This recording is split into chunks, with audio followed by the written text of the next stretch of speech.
एक नॉर्मल व्यक्ति जीनियस भी बन सकता है, एक गरीब व्यक्ति अमीर भी बन सकता है और एक पेशेंट नॉर्मल जीवन पे भी लौट सकता है। तो ये फंक्शन हमारे हर लाइफ के फेज में काम करता है। एक्स्ट्रा एक्सटर्नल फैक्टर्स जिसकी वजह से हमारा ब्रेन जो है अपनी प्रॉपर क्षमता को खो देता है और वहाँ पे हमें बीमारियाँ, तनाव, अवसाद, डिप्रेशन घेर लेता है। और अगर उसको ये बताया जाए कि कैसे उसको अपने माइंड को यूज़ करना है, माइंडसेट को स्ट्रॉन्ग करना है, तो हर चीज़ बदली जा सकती है। ब्रेन का जो पैटर्न है इसे कैसे ठीक किया जा सकता है, चाहे छोटी सी चीज़ के लिए हो या बड़ी से बड़ी चीज़। आपने अपने ब्रेन की रिदम को कंट्रोल करना होता है, तो धीरे धीरे आपका ब्रेन हर प्रकार के स्ट्रेस को झेलने के लिए हो जाता है रेडी। सर्जरी के बाद मेरा पूरा जो आधा धड़ है वो पूरा डिफॉर्म्ड हो गया। आंखें, बोलना, चलना, हाथ का फंक्शन, मुझे बहुत तकलीफ़ों का सामना करना पड़ा। कोई भी काम है वो तब तक तो नहीं करेगा जब तक कि उसकी एंड लिमिट या टाइम लिमिट खत्म ना हो जाए। जब भी कोई चीज़ आप ज़बरदस्ती करते हैं तो आपकी वो बॉडी के अंदर वो एनर्जी, वो स्टिमुलेशन नहीं आता। जो लोग फुल बॉडी पैरालाइज के पेशेंट थे वो लोग नॉर्मल ज़िंदगी पर लौटे। एआई के पास सिक्स सेंस नहीं है, वो आपका काम आसान कर देगा पर उसको इम्प्लीमेंट नहीं करा पाएगा।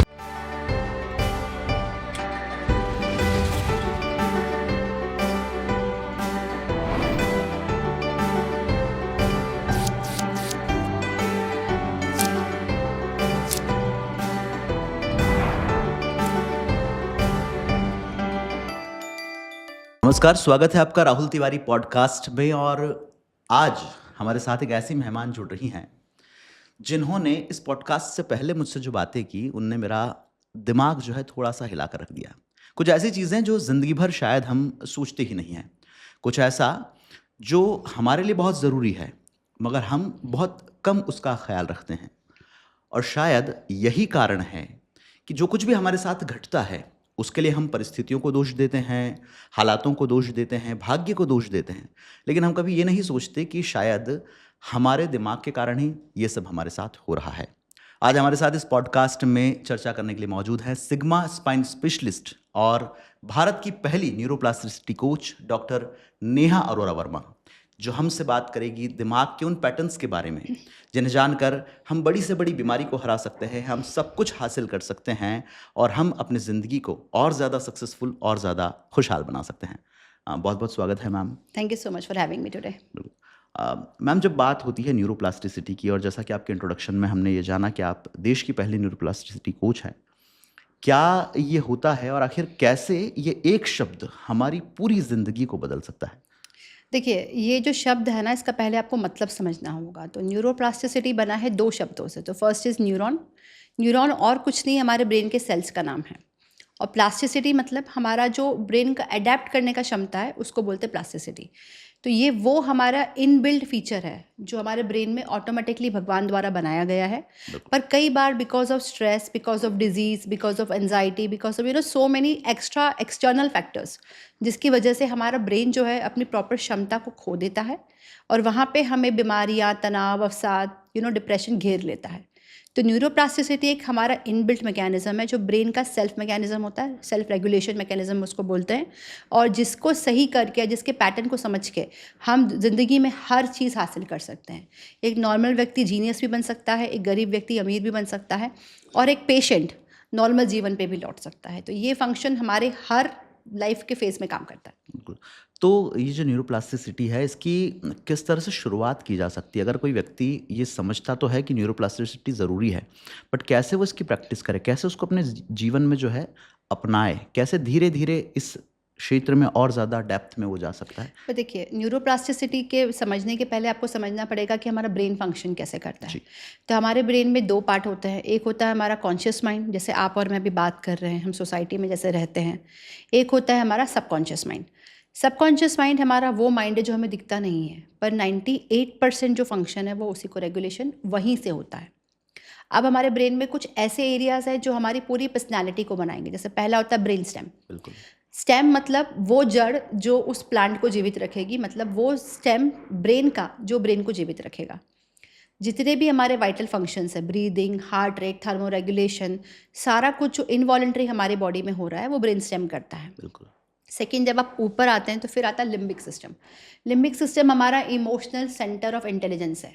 जितनी भी हमारे अंदर भावनाएं हैं, केयरिंग है, प्यार है, नफरत है, गुस्सा है, सोसाइटी में रहने का जितना भी हमारा सिस्टम है वो लिम्बिक सिस्टम से आ रहा है। फिर हम जब आगे आते हैं तो फिर आता है प्री फ्रंटल कॉर्टेक्स, मतलब हमारा वो तरीका जहाँ से हमको टास्क करना है, इमोशंस को कैसे मेंटेन करना है, वो सारे फीचर्स वहाँ पे इनबिल्ट है। तो ये 3 हमारे मेन कैरेक्टरिस्टिक्स होते हैं ब्रेन के। अब न्यूरोप्लास्टिसिटी में क्या हुआ या क्यों हमें आज इसकी इतनी आवश्यकता है? तो हुआ क्या, फॉर एग्ज़ाम्पल किसी व्यक्ति को बीमारी आ गई या किसी राइट। व्यक्ति को अवसाद डिप्रेशन आ गया, तो उसकी बॉडी के अंदर अगर डिप्रेशन होगा तो आपका प्रीफ्रंटल कॉर्टेक्स जो है वो काम नहीं कर रहा होगा बिल्कुल। और आपकी बॉडी में फाइट और फ्लाइट रिएक्शन होता है, एमिगडाला करता है उसको, वो चालू हो जाएगा। तो न्यूरोप्लास्टिसिटी का मतलब ये होगा कि जो हिस्सा कम काम कर रहा है उसका काम आप बढ़ाइए और जो फायरिंग कर रहा है, जो एबनॉर्मल फायरिंग है, उसको आप रोकिए। तो सिंपल शब्दों में आपकी बॉडी में वो कंप्यूटर में वो सॉफ्टवेयर जो कम काम कर रहा है उसको चालू कीजिए और जो सॉफ्टवेयर ओवर रेटेड है या वायरस वाला है उसको कम कीजिए। तो ये सिंपल शब्दों में इसका ये अर्थ होता है। तो क्या ये माना जा सकता है कि जैसे कोई एक शख्स है जो बचपन में तो बहुत कमज़ोर रहा होगा या बचपन में उसने बड़े ताने उलाहना सही होगी समाज की, लेकिन आगे चल के अपने एजुकेशन के बाद वो एक सक्सेसफुल आदमी बनता है, कहीं ना कहीं डायरेक्टली या इनडायरेक्टली न्यूरोप्लास्टिसिटी इस दिशा में काम करती है उसके दिमाग के अंदर? ऐसे बहुत सारे एग्जाम्पल्स है। आपने एल्बर्ट आइंस्टाइन का नाम सुना है? बिल्कुल। एल्बर्ट आइंस्टाइन को स्कूल में उसके टीचर्स मंदबुद्धि बोलते थे क्योंकि वो जो बोलते थे वो उन लोगों को समझ में नहीं आता था। और इवन एल्बर्ट आइंस्टाइन को स्कूल जाना एक टेंशन लगती थी कि वो स्कूल जाके बहुत फ्रस्ट्रेट होते थे, पर वो हमारी सदी के सबसे जीनियस आदमी में से एक है। तो जो व्यक्ति ऊपर से जैसा दिखता है, कई बार उसका ब्रेन वैसा फंक्शन नहीं कर रहा होता है और ब्रेन की लिमिटलेस क्षमता है, बिल्कुल। असीमित क्षमताएं हैं। तो उसमें कोई व्यक्ति अगर आज कमज़ोर है और जीवन भर कमज़ोर रहेगा तो ऐसा कुछ नहीं है, पर अगर वो व्यक्ति का माइंडसेट कमज़ोर है तो वो जीवन भर कमज़ोर रह सकता है। और अगर उसको ये बताया जाए कि कैसे उसको अपने माइंड को यूज़ करना है, माइंडसेट को स्ट्रॉन्ग करना है, तो हर चीज़ बदली जा सकती है, हर चीज़ को चेंज किया जा सकता है, एडेप्टेबिलिटी हो सकती है। बिल्कुल। आपके यूट्यूब चैनल पे जब मैं सर्च कर रहा था तो मैंने 2 वीडियोस देखे। एक तो ये कि जब आप यूके पढ़ने गए थे और वहाँ पर एक बीमारी के बाद आपका ट्रीटमेंट हुआ, फिर आप इंडिया लौटे और आपने इस दिशा में आने का निर्णय लिया। जी। और एक वीडियो और जिसमें आपने ये बताया था कि किस तरह से जब आपका वेट ज़्यादा हुआ करता था, बचपन में आप स्कूल जाते थे, चश्मा लगा होता था बड़ा-सा, लोग आपको तरह-तरह से बुली करते थे। उससे उबर के आपने फिर जो है समाज के सामने एक अलग उदाहरण प्रस्तुत किया और आज एक सक्सेसफुल चाहे हेल्थ कोच हों, चाहे डॉक्टर हो या जिस भी दिशा में आप गए हैं वहाँ आपने सफलता हासिल की है। तो आपने कब ये आभास किया कि खुद को न्यूरोप्लास्टिसिटी से कनेक्ट करना है और किस तरह से आपकी ज़िंदगी को बदलने में इसका रोल रहा है? देखिए, मैं आपको पहले बताती हूँ कि मेरे जीवन में ये सब पैटर्न्स कैसे आए। पहली चीज़ तो ये थी कि जब से बचपन से मैं अपने परिवार की सबसे चहेती बच्ची थी जी। और मैंने कभी मेरे पेरेंट्स ने मुझे ना करना सिखाया ही नहीं है। वो हमेशा बोलते बेटा ट्राई करो हो जाएगा, ट्राई करो हो जाएगा। तो मैंने कभी नहीं सोचा कि ये नहीं होगा। तो यहाँ से जो बीज मेरे अंदर गए कि हाँ मुझे ट्राई करना हो जाएगा, कभी ये नहीं सोचती कि नहीं होगा या बाद में होगा या नहीं कर पाऊँगी। मेरे दिमाग में हमेशा होता है कि थोड़ा और कोशिश करो हो जाएगा। ऐसा सेम स्कूल में हुआ मेरे साथ में। मैं अपने क्लास की सबसे मोटी बच्ची थी, कॉलेज में सबसे मोटी बच्ची थी और इनफैक्ट मुझे बहुत लोग चिढ़ाते थे। कई बार गंदे-गंदे भद्दे कमेंट्स भी आते थे। बट मैंने कभी नहीं सोचा उसके बारे में कि मैं अलग हूँ या मैं खराब हूँ। मैंने हमेशा सोचा कि कोई बात नहीं, सब हो जाएगा। तो जब ऐसा आप सोचते हो ना, दिमाग को तसल्ली देते हो, ऑल इज़ वेल, सब हो जाएगा और आप ट्राई करते रहते हो, होते रहता है तो हो जाता है। एग्जाम्पल मैं आपको और देती हूँ। मैंने जब बायो सब्जेक्ट लिया था क्लास 11th में, तो उस टाइम पे मुझे ये था कि डॉक्टर बनना है।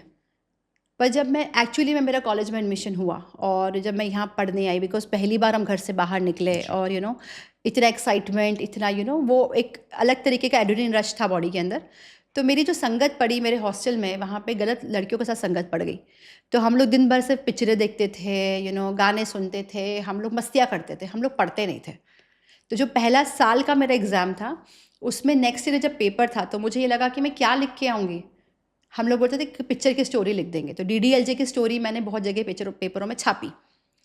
अब जब एग्ज़ाम का रिज़ल्ट आया तो मैं सब सब्जेक्ट में फ़ेल थी। तो मेरा मुझे एक झटका सा लगा कि मैं इतनी अच्छी पढ़ने में स्टूडेंट, मैं अपनी मर्ज़ी से इस फील्ड में आई हूँ और मैंने ये क्या कर लिया खुद के साथ में। उस टाइम पे मैंने मेरे फादर से बात करी। पापा ने कहा तू वापस आ जा, तू तेरे बस का नहीं है। मैं बोला नहीं पापा, मुझे एक मौका और दो, आप, मुझे करना है, ये मेरा ड्रीम है, मैं इससे पीछे नहीं हट सकती। फिर मैंने वो अपना कमरा चेंज किया, मैंने अपना हॉस्टल चेंज किया, मैंने उन लोगों से दूरी बनाई। मुझे बहुत सामाजिक प्रेशर झेलना पड़ा क्योंकि आप जब फेल हो जाते हो, और फेल भी एक में नहीं, सब में, बिल्कुल। तो आपको लोग बहुत गंदी नज़र से देखते हैं, आपको बहुत डिप्रेशन और बहुत ज़्यादा गिल्टी वाली फीलिंग होती है। फिर जब 6 महीने बाद वापस एग्ज़ाम थी, तो मैंने अपने आप को एक कमरे में कैद किया और हमेशा एक मोटिवेशन सॉन्ग मैं सुनती थी, टूटा टूटा एक परिंदा ऐसे टूटा, क्योंकि परिंदा मैं खुद को फ़ील करती थी। बिल्कुल।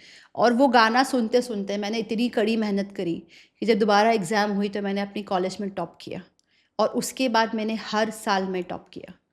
तो ये इस बात से ये हमेशा मैं सबको एग्ज़ाम्पल देती हूँ कि अगर आप एक बार हार गए, इसका मतलब ये नहीं कि आप जीवन में हर बार हारोगे। बिल्कुल सही। ये सबके साथ होता है। एक युवा अवस्था में आप ऐसी संगतों में पड़ जाते हो, आप ऐसे लोगों के साथ जुड़ जाते हो जो आपका सिर्फ टाइम वेस्ट करते हैं और उस वक़्त आप समझ नहीं पाते हो कि आपके साथ गलत हो रहा है। पर जब आप रियलाइज़ करते हो तो एक कदम पीछे लो, अपनी गलती को सुधारो और जीवन में हमेशा आगे बढ़ो।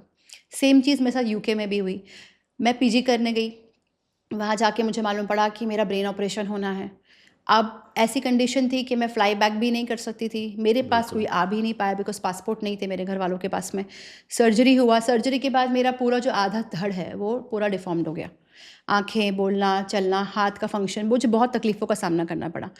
1 महीना मैं हॉस्पिटल में रही क्योंकि मेरे पास कोई ऑप्शन नहीं था। मेरे पास वहाँ पे कोई बैकअप नहीं था, खाना तक खिलाने वाला कोई नहीं था। वहाँ पे सारा जो स्टाफ़ था वो इंडियन स्टाफ़ था, बहुत मेरी मदद करी, बहुत उन लोगों ने सपोर्ट किया मुझे। फिर मैंने सोचा, अगर कभी मैं वापस आई पढ़ने, तो मैं न्यूरो की फ़ील्ड में काम करूँगी और जो फ़ैसिलिटी मुझे यहाँ मिली जिससे मेरी आँख बच गई, मेरी जान बच गई, यही अगर मैं इंडिया में उस वक़्त होती तो हो सकता है मैं डॉक्टर के पास और लेट जाती, जाती ही नहीं। बिल्कुल। तो मेरी आँख डैमेज होती या मैं हो सकता था मैं को पैरालिसिस या स्ट्रोक होके मैं डेथ हो जाए मेरी। राइट। तो मुझे लगा कि नहीं, अवेयरनेस की ज़रूरत है बिकॉज़ यहाँ पे लोगों को नहीं पता है कि रेड फ्लैग साइन्स क्या होते हैं, यहाँ पे लोगों को नहीं पता है कि कब किस चीज़ में आपको इमरजेंसी में जाना चाहिए। तो वही एक मिशन लेके मैं इंडिया में वापस आई 2011 में और तब से अभी तक ये कारवां कभी रुका नहीं। जब दिमाग की बात चली थी और आपने अपना एग्जाम्पल दिया अपनी पढ़ाई के दौरान किस जी, तरह से आपको सामना करना पड़ा फेल्योर का। आजकल के बहुत सारे ऐसे युवा हैं जो छोटे शहरों से निकल के बड़े शहरों में आते हैं या कहीं भी रहते हों। तमाम तरह की चीज़ें जो हैं वो सोसाइटी में हो रही हैं। एक युवा के दिमाग में क्या घुसा हुआ है? आपको क्या नज़र आता है कि क्यों आज का जो युवा है वो गलत दिशा में ही ज़्यादातर जा रहा है? उसके पीछे क्या कारण हो सकते हैं और उसके ब्रेन का जो पैटर्न डिस्टर्ब हुआ है, ये कैसे सुधरेगा? देखिए, जो मैं अभी तक युवाओं को मैं काउंसलिंग कर रही हूँ, उसमें मैंने ये देखा है कि जो सोशल मीडिया है, उसका बहुत रॉन्ग इन्फ्लुएंस उनके ऊपर है। अब आप फ़र्ज़ कीजिए आप कोई रील देखने बैठे इंस्टाग्राम, फ़ेसबुक पे, राइट। अब आपको मालूम नहीं पड़ेगा कब आपके 3-4 घंटे वेस्ट हो गए। बिल्कुल सही है। और होता क्या है, जब आप एक स्क्रीन पे देख रहे होते हैं, जहाँ पे आपकी आई लॉक होती है और कोई फ़ंक्शन नहीं हो रहा होता है, तो यहाँ पे आपका जो ब्रेन है, वो सिकुड़ता है। इसको बोलते हैं इडियोटिक ब्रेन वेव। हम पहले ज़माने में टीवी को इडियट बॉक्स बोलते थे, ओके। क्योंकि वो एक्चुअली हमारा कोई हेल्प नहीं कर रहा था, इट सही इज़ बात जस्ट है। Time pass. पर अभी टाइम पास इतना ज़्यादा हो गया है कि हमारा ब्रेन का जो रिदम है, जो हमारा वॉल्यूम ऑफ ब्रेन है, वो श्रिंक होने लग गया है। तो युवाओं में जब ये रोज़ होगा, लगातार होगा, तो ब्रेन अपनी कैपेसिटी को बेमतलब लूज़ करेगा। फिर हमको बहुत थकान फ़ील होगी, एडिक्शंस आएँगे। आपको किक चाहिए, आपको मज़ा नहीं आ रहा, तो मज़े के लिए आप क्या करोगे? या तो बहुत सारी कॉफ़ी पियोगे, चाय पियोगे, सिगरेट पियोगे, दारू पियोगे, एडिक्शन में जाओगे। तो प्रॉब्लम कहाँ से शुरुआत हुई? आपके ब्रेन की सिकुड़न से, जो आपने एक्चुअली में धीरे-धीरे आपके ब्रेन को चेंज करके करी है। फिर आपकी ऐसी संगत है या जहाँ पे आपको लग रहा है कि मज़ा नहीं आ रहा, आपने ऐसी चीज़ों को चालू किया जिससे आपको एडिक्शन हो गया। तो यहाँ से भी प्रॉब्लम स्टार्ट हुई। फिर तीसरा क्या होता है? लाइफ़स्टाइल। आज का युवा जो है वो काम भी बहुत टेंशन होके करते हैं, टेंशन में आके करते हैं। खाना भी टाइम से नहीं खाते हैं, उनको सोना भी टाइम से नहीं है, उनको पार्टी भी हर वीकेंड करनी है। आप हर चीज़ करिए जीवन में, पर हर चीज़ एक समय से बैलेंस में करेंगे तो बीमारी नहीं आएगी। पर यंगस्टर्स क्या करते हैं? हर चीज़ को अति में करते हैं और जब ऐसा होगा तो कहीं न कहीं आपकी बॉडी जो है वो बीमारी के अंदर धकेली जाएगी और प्रॉब्लम स्टार्ट होगी। तो सबसे पहली चीज़ जो मैं आपको बोलूँगी वो ये है कि स्क्रीन टाइम को कम कीजिए। स्क्रीन टाइम ज़रूरी है क्योंकि हमारा सब कुछ आजकल मोबाइल लैपटॉप पे होता है, बट फिर भी कोशिश कीजिए कि आप हर घंटे में 5 मिनट का टाइमर लगाइए, वहाँ से उठ जाइए। साथ-साथ में जब आप बैठे हो तो प्रॉपर ब्लिंकिंग करें, प्रॉपर पानी पिएँ। इनफैक्ट आप मानेंगे नहीं, सिर्फ़ 1 गिलास पानी पीने से ही 10% कॉग्निशन ब्रेन का बढ़ जाता है। बिल्कुल। आप 10-15 मिनट वॉक कर लीजिए, उससे भी आपका कॉग्निशन, आपका जो न्यूरोट्रांसमीटर्स हैं वो बढ़ते हैं। कई बार आप बहुत स्ट्रेस में होते हैं, आपको लगता है मेरे हाथ में कुछ नहीं है, मेरे साथ ये सब बुरा हो रहा है। उस वक़्त पे कुछ मत कीजिए, आप आधा घंटा चल लीजिए या एरोबिक एक्टिविटी एक्सरसाइज कर लीजिए। आपको लगेगा कि वो प्रॉब्लम ऑटोमेटिकली, उसका वॉल्यूम जो है टेंशन का वो कम हो गया और आपको रास्ता मिल जाएगा। तो सब कुछ हमारे अंदर है, बट चूँकि हम उस तक पहुँच नहीं पाते क्योंकि हमें पता नहीं है कि कैसे करना है। तो इन चीज़ों पे काम करके, स्क्रीन टाइम है, लाइफ़स्टाइल है, खाना है, एडिक्शंस हैं, इनकी प्रॉपर काउंसलिंग करके अगर हम युवा को इसकी पूरी अवेयरनेस दें तो मेरे ख्याल से ये प्रॉब्लम्स काफ़ी हद तक हम संभाल सकते हैं। एक आदत और बहुत ज़्यादा इन दिनों देखने को मिलती है युवाओं में, और वो है प्रोक्रेस्टिनेशन। कोई भी काम है वो तब तक तो नहीं करेगा जब तक कि उसकी एंड लिमिट या टाइम लिमिट खत्म ना हो जाए। तो कहीं ना कहीं दिमाग खुद अब ये हमसे करवा रहा है क्योंकि हमने उसको बहुत थका दिया है दूसरी चीज़ों में, या इसके अलावा भी कोई कारण हो सकते हैं जिसके लिए हम जो है आलस की जो हमारी आजकल टेंडेंसी है लोगों में वो बढ़ती हुई देख रहे हैं। देखिए, लोगों में प्रोक्रास्टिनेशन के पहले क्या फेज़ आता है, that is lack of energy, lack of stimulation. Right. क्योंकि कई बार वो ऐसा काम कर रहे होते हैं जो उनके रुचि का काम नहीं होता है। कई बार उनको लगता है कि उनका बॉस उनसे बहुत काम करवा रहा है, उतना पैसा नहीं दे रहा। जी। तो वो आउट ऑफ मजबूरी वो काम कर रहे होते हैं। तो जब भी कोई चीज़ आप ज़बरदस्ती करते हैं तो आपकी वो बॉडी के अंदर वो एनर्जी, वो स्टिमुलेशन नहीं आता है। फिर धीरे-धीरे क्या होता है, एक आदत हम डेवलप करते हैं कि अच्छा अभी नहीं, बाद में करते हैं, अभी नहीं, बाद में, क्योंकि वो आपके इंटरेस्ट का काम कई बार नहीं होता है। बट प्रोक्रास्टिनेशन फिर तब अति में हो जाएगा जब आप उस काम को टालते-टालते इतना टाल दोगे कि एंड डेट आ गई, एंड लिमिट आ गया। वहाँ आता है stress and anxiety and depression. क्योंकि हमने उस हैबिट को इतना पाल लिया होता है, जैसे मैंने कहा ना, बैलेंस में हर चीज़ होनी चाहिए। बिल्कुल। आपने कोई चीज़ को अगर रुचि नहीं है तो भी आपको मजबूरी में जीविका के लिए करना पड़ रहा है। टास्क बनाइए, अपने ब्रेन को उसका स्टिमुलेशन दीजिए और आप उस काम को करके ख़त्म कीजिए। मैक्सिमम आज नहीं होगा, कल तक ख़त्म कीजिए। पर जब आप उस काम को हफ्ता दर हफ्ता टालेंगे, फिर वो प्रॉब्लम कहीं न कहीं आपके लिए फिज़िकली भी प्रॉब्लम है और इमोशनली, साइकोलॉजिकली भी प्रॉब्लम क्रिएट करेगी। बिल्कुल। तो मैम, ब्रेन का जो पैटर्न है, इसे कैसे ठीक किया जा सकता है? चाहे छोटी सी चीज़ के लिए हो या बड़ी से बड़ी चीज़। क्योंकि होता क्या है कि दुनिया में 2 तरह के लोग देखने को मिल रहे हैं। एक तो वो है जिसके सामने थोड़ी-सी भी अगर तकलीफ़ आ जाती है, तो चाहे वो कितने ही बड़े बैकग्राउंड से आता हो, कितनी अच्छी जगह से आता हो, वो बहुत जल्दी टूट जाता है। हुँ। हो सकता है वो सुसाइड कर ले, हो सकता है कुछ गलत कदम उठा ले। और एक ऐसा आदमी है जो बहुत अलग बैकग्राउंड से आ रहा है, बहुत अलग-अलग सिचुएशन ने उसको लताड़ा है, मारा है, जीवन में धक्के खाए हैं उसने, लेकिन आखिर तक टूटता नहीं है, हमेशा सामना करता है। खासकर जब हम निम्न वर्ग के लोगों की बात करते हैं, हम आज के मिडिल क्लास के जो लोगों की बात करते हैं, वो लड़ते हैं आखिरी तक। तो क्या कहीं न कहीं मेंटल टफनेस जो है, वो एक बड़ा रोल यहाँ पर अदा करती है? देखिए, सबसे पहली चीज़ तो यहाँ पे ये है कि जब भी कोई मुसीबत आती है, तो आपको उसको एज़ अ थ्रेट नहीं लेना है। हर मुसीबत आपको बेहतर करने के लिए ही आती है। अब हम क्या सोचते हैं कि अरे प्रॉब्लम मेरे साथ ही क्यों हुआ? पर अगर आप ये सोचेंगे कि मेरे साथ हुआ और मुझे सॉल्यूशन निकाल के बेटर होना है, तो आप उसको एज़ अ चैलेंज लेंगे। जब आप चैलेंज ब्रेन को देंगे तो वो कर लेगा। पर मेंटल टफनेस कोई ऐसी चीज़ नहीं है जो आप इनबिल्ट लेके पैदा हुए हो। ये आपको बहुत सारी साधना और तपस्या से मिलती है। इसमें करना कुछ नहीं है। आपने अपने ब्रेन की रिदम को कंट्रोल करना होता है। तो फॉर एग्जांपल, आप मेडिटेशन अगर करते हैं, आप ब्रीदिंग प्रैक्टिस करते हैं, आप योगा करते हैं, कोई भी तरीके से आप अपनी बॉडी के ऊपर ब्रीदिंग और ऑक्सीजनेशन पे काम करते हैं, तो धीरे-धीरे आपका ब्रेन हर प्रकार के स्ट्रेस को झेलने के लिए हो जाता है रेडी। एग्जाम्पल मैं आपको देती हूँ। हमारे देश के महानतम प्लेयर हैं विराट कोहली। जी। उनका मेंटल टफनेस अगर आपने देखा हो फील्ड पे, उनके फादर की जब डेथ हुई, वो अपने फादर को के पास नहीं गए, वो वहाँ पे फिरोज़ कोटला में मैच खेल रहे थे। So that is how mental tough he is, and वो ज़रूरत है क्योंकि वो अपने देश के लिए समर्पित थे। Second example, Sachin Tendulkar. उनके फादर की डेथ के नेक्स्ट डे वो अपना क्रिकेट खेलने चले गए थे। World cup 2003। वर्ल्ड कप खेलने चले गए थे क्योंकि उनके देश को उनकी ज़रूरत थी। ये तो हमारे महान लोग हैं। अब हम नॉर्मल लोगों की बात करते हैं। एग्जाम्पल, एक लड़की है बेथनी हैमिल्टन, जिसने 13 साल की उम्र में वो सर्फिंग कर रही थी। अब सर्फिंग के दौरान उसका एक पूरा हाथ एक व्हेल ने चबा लिया। उसको इमरजेंसी में हॉस्पिटलाइज किया गया, उसकी जान बहुत मुश्किल से बचाई गई। पर वो लड़की इतनी डिटरमाइंड थी कि वो 1 महीने बाद वही सर्फिंग बोर्ड को लेके उसी सी में वापस उतर गई। अदरवाइज़ क्या होता है, लोग भाग जाते, डर जाते कि अब ऐसा हो गया, मैं तो जीवन में कुछ नहीं कर पाऊँगा। बिल्कुल। पर उस लड़की ने 1 ही महीने बाद एक हाथ से सर्फिंग करके पूरी दुनिया को चौंका दिया।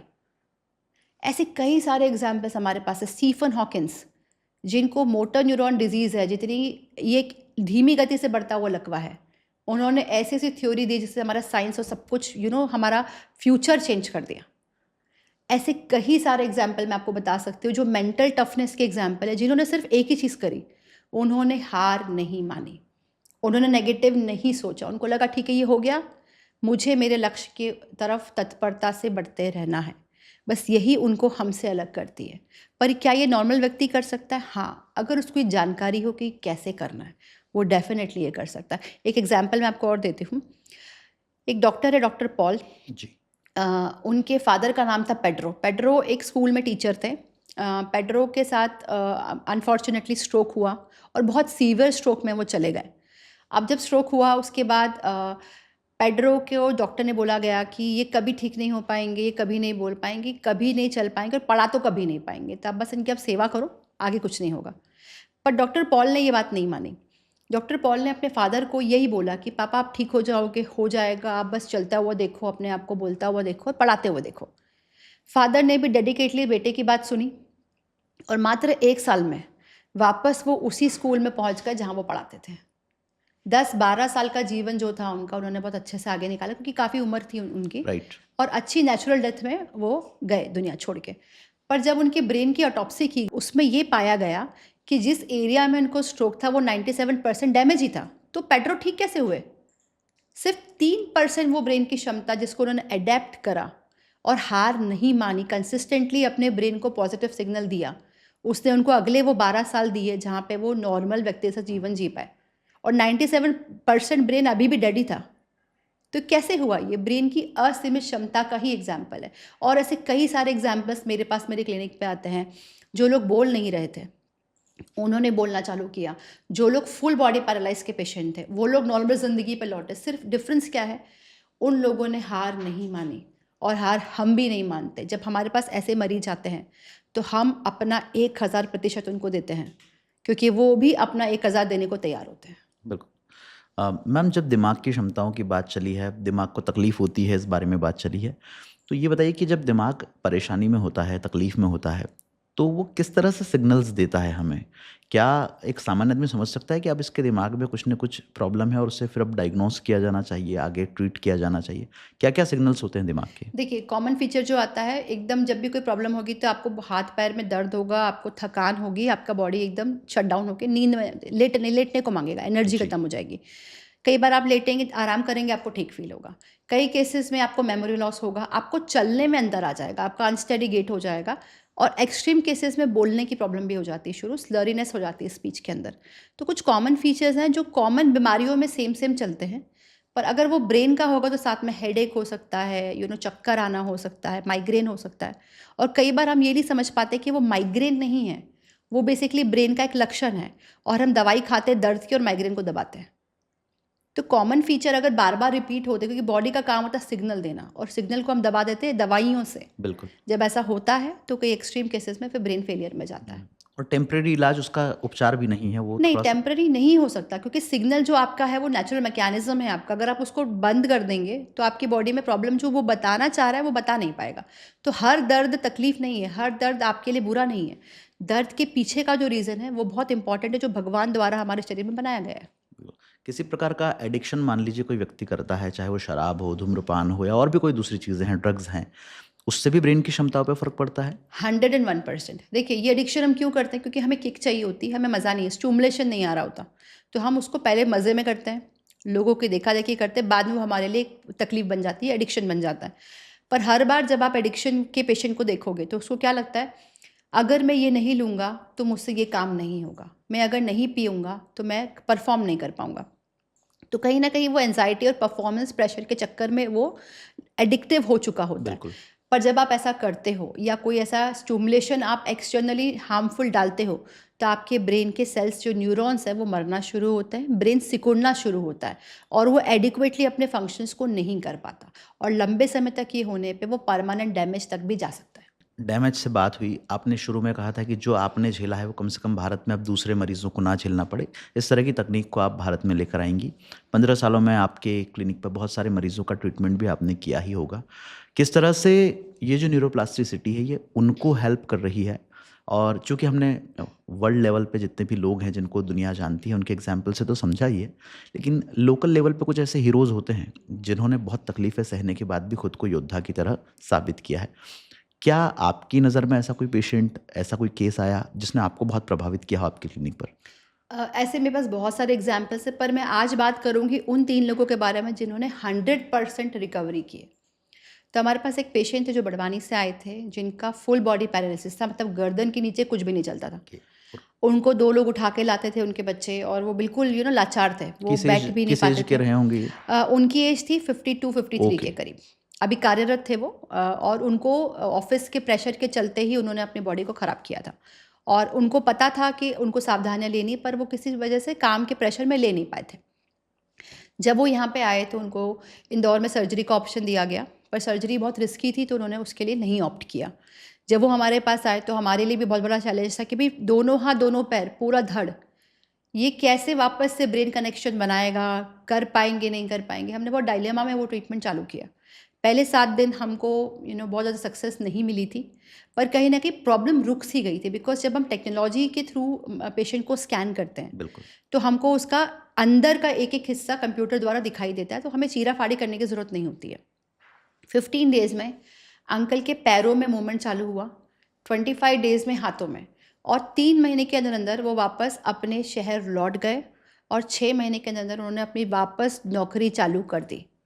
स्वयं का काम खुद करते हैं, अकाउंटेंट हैं वो, सारा काम अपना खुद करते हैं, जॉब पे लिखाई पढ़ाई, बारीक काम, सिग्नेचर, नोट गिनना, सब कुछ करते हैं। बिल्कुल। और सारी चीज़ों पे नॉर्मली लौटने के बाद अभी तक वो अपना नॉर्मल रूटीन जो है वो मेंटेन करके चल रहे हैं, प्रॉपर एक्सरसाइज, प्रॉपर खाना, प्रॉपर प्रिकॉशंस, क्योंकि उन्होंने ये सीखा कि जो गलती उन्होंने पहले की थी वो दोबारा नहीं करनी। भले वो ठीक हो गए पर दोबारा वो नहीं करनी है।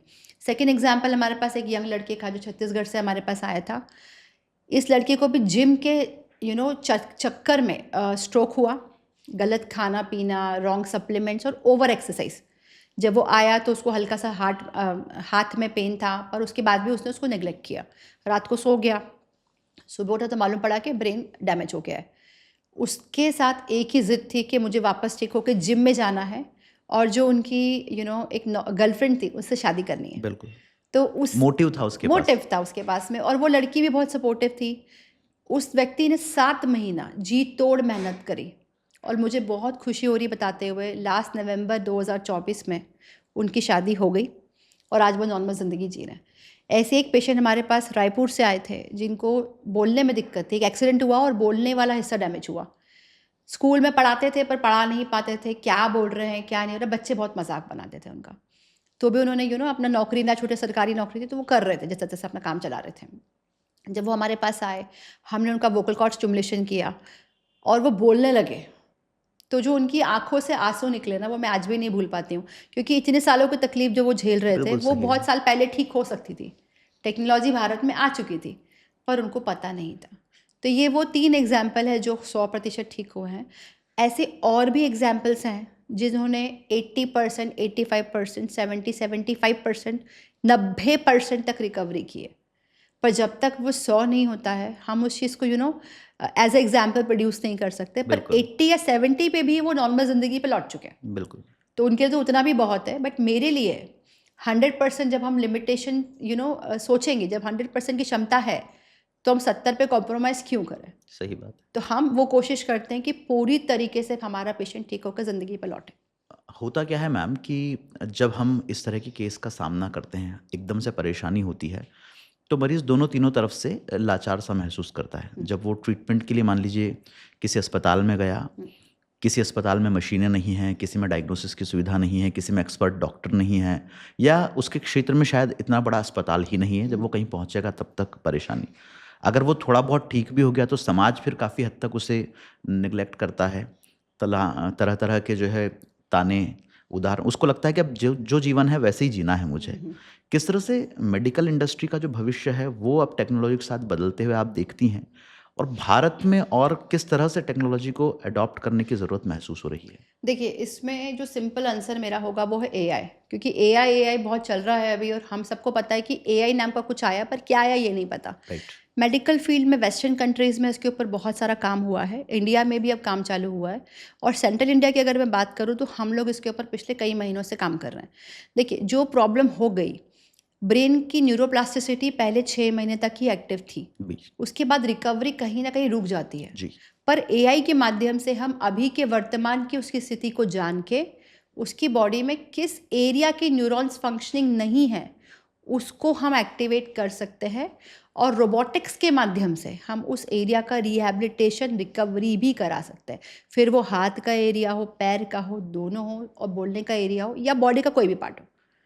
एआई के माध्यम से जो आने वाला फ्यूचर है वो बहुत इजी होगा, बिना चीरा फाड़ी के, बिना महंगी दवाइयों के, बिना महंगे हॉस्पिटल के खर्चे के वो किया जा सकेगा। और जब ऐसा होगा तो पेशेंट को एक नई उम्मीद मिलेगी, और जब वो नई उम्मीद मिलेगी, वो जो एक क्लिक होता है ना कि हाँ मैं ठीक हो जाऊंगा, बस एक वो माइंडसेट अगर उसको मिल गया, एक उम्मीद उसको मिल गई, तो बॉडी ऑटोमेटिकली उस चीज़ को एक्सेप्ट करके एडेप्ट करती है। तो AI is a tool which is very helping. साथ साथ में जेनेटिक्स का बहुत इंपॉर्टेंट रोल है यहाँ पे। अब जिसको लकवा हो चुका है वो तो उसको पता नहीं था, बिल्कुल। पर कई बार कुछ अनुवांशिक बीमारियां हमारी बॉडी में होती है जिसको हम जेनेटिक टेस्टिंग करके पता कर सकते हैं। तो ऐसे केसेस में भी आने वाले समय में हमें जो तकलीफ़ें हो सकती हैं उसकी जानकारी हमें मिल जाएगी, और उसके माध्यम से हम ट्रीटमेंट अभी से चालू कर सकते हैं। तो दोनों ही चीज़ें आने वाले मेडिकल साइंस के फ्यूचर को बदल सकती हैं।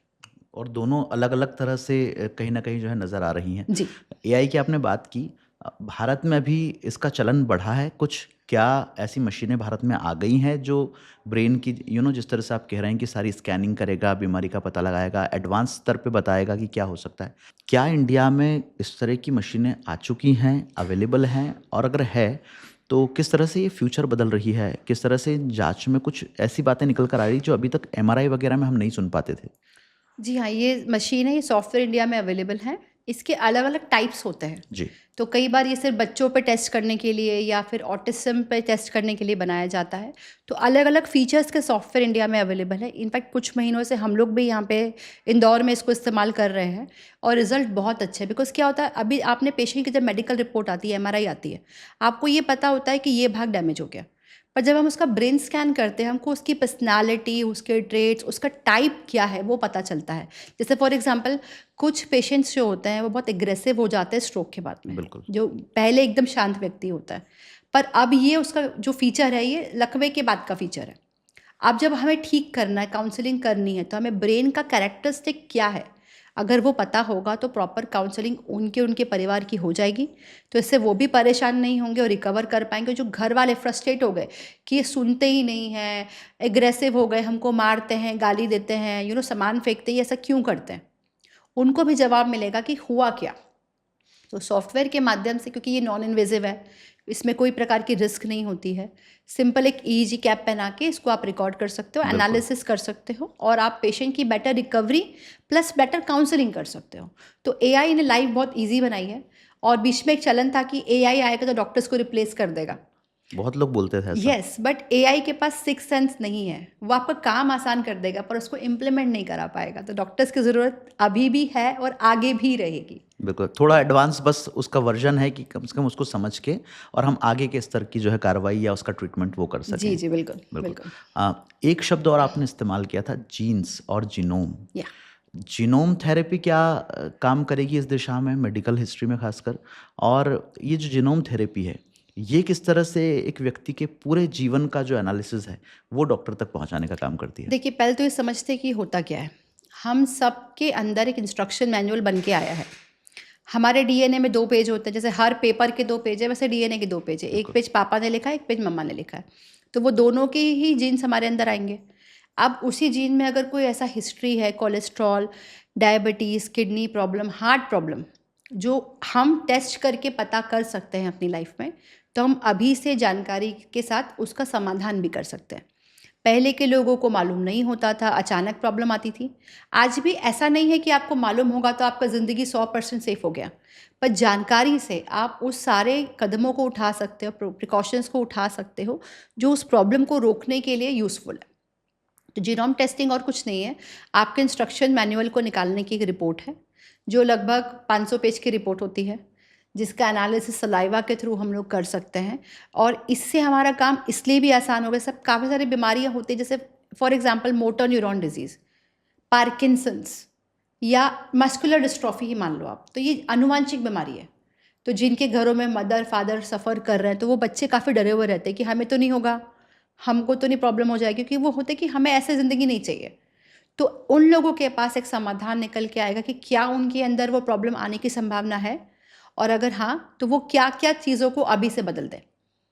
और अगर नहीं है, तो कम से कम उनके जीवन में शांति तो आई कि हाँ, वो आगे जाके हो सकता है ना बीमार पड़े, कम से कम एक रिलैक्सेशन तो हुआ। तो दोनों ही चीज़ों में जो फ़ियर ऑफ़ अननोन है ना, वो क्लियर होता है। और हमेशा आप देखिएगा फ़ियर ऑफ़ अननोन, जैसे कोविड में हुआ, अननोन चीज़ जब हमको अटैक करती है तो हमारा बॉडी ज़्यादा डैमेज होता है, बजाय कि नोन कि हाँ आने वाले 5 साल में मुझे हार्ट प्रॉब्लम होगी तो मैं अभी से उसका केयर चालू कर दूँ, मैं वैसी लाइफस्टाइल चालू कर दूँ जिसमें मेरा केयर हार्ट जो है वो हेल्दी हो जाए। बिल्कुल। तो फियर ऑफ अननोन का रास्ता एक होता है एआई के माध्यम से जांच, और दूसरा है जेनेटिकल टेस्टिंग के थ्रू उसका प्रेडिक्शन। महंगा भी बहुत होता होगा फिर तो ये। देखिए, ये लैब रिपोर्ट की अपेक्षा में तो थोड़ा सा महंगा होता है जो ब्लड टेस्ट की रिपोर्ट होती है, पर ये जीवन में एक ही बार कराना होता है आपको। ओके। तो अगर आप उसकी वैल्यू वैसे देखेंगे और जो इन्फॉर्मेशन आपको मिल रही है जो बिल्कुल। इनवैल्यूएबल है, तो फिर उसका प्राइसिंग इतना मैटर नहीं करता उसमें। और कहीं ना कहीं जब चीज़ें ज़्यादा नंबर्स में होती है तो शायद ये जो प्राइसिंग वाला पॉइंट है ये भी फिर कम होने लगता है। जी, तो जब भारत क्योंकि में हाँ, क्योंकि ये नया है अभी इंडिया के लिए, राइट तो राइट राइट इसीलिए थोड़ा सा अभी लगता है कि एक्सपेंसिव है, पर एक ही बार करना है जीवन में, तो उसका वैल्यू पैसा वसूल है। बिल्कुल। और वन टाइम इन्वेस्टमेंट है तो मुझे लगता है कि एक आदमी जो अपनी ज़िंदगी से बहुत प्यार करता है वो तो करा ही सकता है। खैर, डेफिनेटली डेफिनेटली काफ़ी लोग ऐसे आ रहे हैं जिनको बीमारियां नहीं हैं, वो सिर्फ अपना ब्रेन का स्कैन करने आते हैं कि हमारी पर्सनैलिटी क्या है, बेटर कैसे करें, मतलब हमें अच्छा और बेटर नौकरी कैसे मिले, और बेटर अच्छे कॉलेजेस में पढ़ने जिज्ञासा के होती लिए है क्या उनके मिले। अंदर। हाँ, और साथ में कुछ लोग ऐसे भी आते हैं जिनको इश्यूज फैमिली में है किसी को, तो वो एक नॉर्मल जेनेटिकल टेस्टिंग के लिए आते हैं कि आगे हमारे को ना हो तो उसके लिए क्या ऑप्शंस ले सकते हैं। बिल्कुल। मैम, ऐसे कौन कौन से टूल्स हो सकते हैं जो हमारा दिमाग को उसी तरह से शार्प, उसी तरह से एक्टिव बनाए रखने के लिए मददगार होते हैं, और चाहे किसी भी एज में हम हों, जब हम चाहते हैं कि हमारा दिमाग वही करे जो हम चाह रहे हैं, तो उसके लिए व्यक्ति को करते रहना चाहिए अपनी डेली रूटीन में उनको। देखिए, अभी हमने टेक्नोलॉजी की बात की, वो हर एक के लिए एक्सेसिबल नहीं है, राइट। पर कुछ ऐसी चीज़ें हैं जो हम दिनचर्या में ऐड करके अपने ब्रेन को, अपनी बॉडी को वैसे ही हेल्दी और स्मार्ट रख सकते हैं। तो पहली चीज़ तो होती है रीडिंग। आपको दिन में कम से कम 20 मिनट 25 मिनट रीडिंग के लिए निकालना है। जब आप नया सीखेंगे तो ब्रेन को भी एक किक मिलता है, बिल्कुल। नई चीज़ों की इन्फॉर्मेशन से अवेयरनेस आती है। साथ साथ में आपको 15 से 20 मिनट निकालने हैं आपकी एक्सरसाइज या कोई भी ऐसी एक्टिविटी जहाँ पे आप ब्रीदिंग पे काम कर रहे हो। जब आप ऐसा करेंगे तो ऑक्सीजनेशन बढ़ेगा, ब्रेन की क्षमता बढ़ेगी, न्यूरॉन्स जो है वो बेटर काम कर पाएंगे। मैं आज भी पढ़ती हूँ, मैं कोशिश करती हूँ कि मैं हर हफ्ते कुछ नया सीखूँ। तो इसी के चलते मैं जेनेटिक्स से जुड़ी थी, इसी के चलते मैं एआई से जुड़ी थी। तो हम जब पढ़ना बंद कर देंगे या सीखना बंद कर देंगे तो हम बूढ़े हो जाएंगे। बिल्कुल। तो ब्रेन को जवान रखने का तरीका है हर दिन, हर हफ्ते, हर समय कुछ नया सोचें, कुछ नया करने की सोच रखें और पढ़ें, और जानकारी लेके उस चीज़ को आप मैनिफेस्ट करें जो आप चाहते हैं लाइफ में। प्रॉपर टूल से सीखने के बाद मैनिफेस्टेशन, विजुअलाइजेशन के थ्रू जब आप करेंगे तो आप हर चीज़ को हासिल करेंगे। आपके पसंद की लड़की हो, आपका पसंद का जीवन साथी हो, आपके पसंद की नौकरी हो, पैसा हो, जो भी आपके ड्रीम्स एंड डिज़ायर्स हैं, सब कुछ आपके अंदर इनबिल्ट है। पर सिर्फ मैनिफेस्टेशन और रीडिंग और एक रूटीन बना के आप अपने माइंड, बॉडी एंड सोल तीनों को हेल्दी रख सकते हैं। और शायद यही लॉ ऑफ अट्रैक्शन भी कहता है। Yes yes.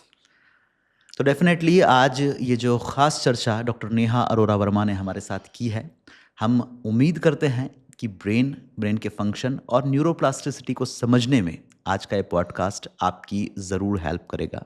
अपना दिमाग की क्षमताओं को इसी तरह से आप बढ़ा सकते हैं, अपने दिमाग से जो चाहे वो हासिल कर सकते हैं, और डेफिनेटली खुद के जीवन को खुशहाल बनाने के लिए, दुनिया को खुशहाल बनाने के लिए एक छोटा सा योगदान आप भी अपनी तरफ से दे सकते हैं। तो डेफिनेटली इतनी अच्छी चर्चा मैम आपने आज हमारे साथ की। मैं आशा करता हूँ कि जितने भी लोग ये पॉडकास्ट सुन रहे हैं उनके जीवन में ज़रूर एक बड़ा बदलाव ये लेकर आएगा, और आप जो दुनिया बदलने के लिए एक छोटी सी पहल कर रही हैं, कहीं ना कहीं आपका वो योगदान भी हमारे इन तमाम सारे श्रोताओं तक या हमारे दर्शकों तक ज़रूर पहुँच रहा होगा। थैंक यू आज आप सो मच शामिल फॉर हुए, हैविंग मी हियर आपका टुडे। बहुत बहुत धन्यवाद। Thank you.